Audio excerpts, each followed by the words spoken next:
rev up your engines. Today I'm going to show you how to fix a car that clacks when you're turning. Now, clacking when you're turning is an often bad CV joint.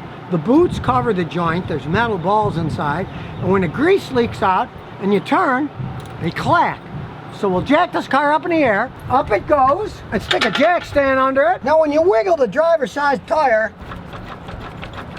you can hear a little clacking. And wiggling this side, you really don't hear anything. So we take off the tire. Get out.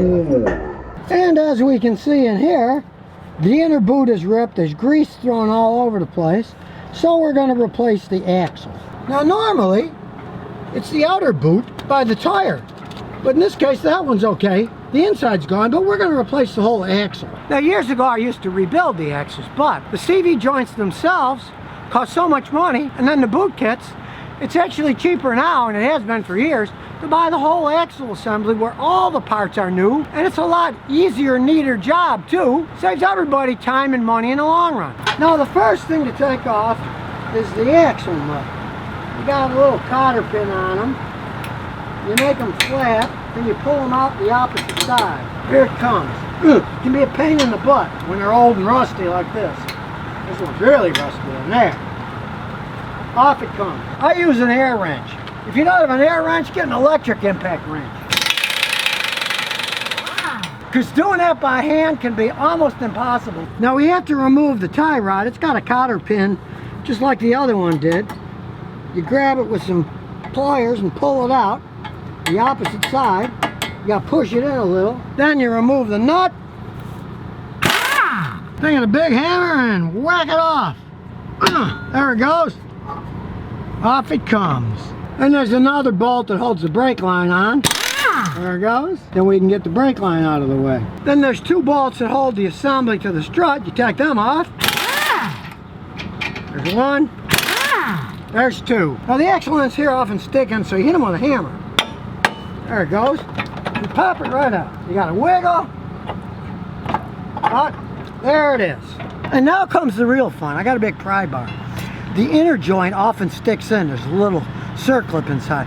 So you got to pry it out with a pry bar. And with a little prying, out it comes. Now here's a trick before you put the new axle in.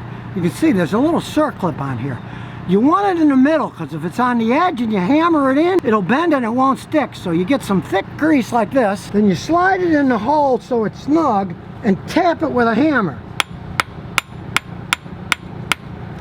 Now the clip is locked in place. Then you wiggle the axle here and pull on stuff so you can get it in the hole, and then wiggle it.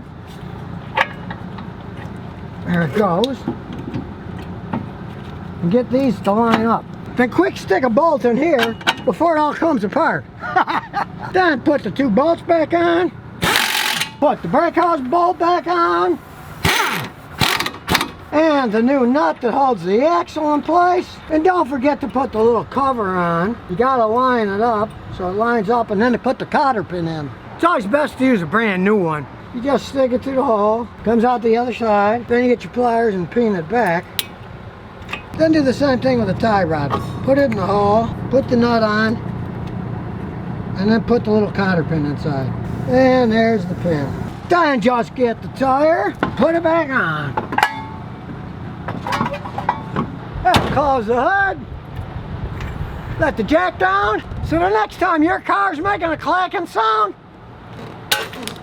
why not fix it yourself? So if you never want to miss another one of my new car repair videos, remember to ring that bell.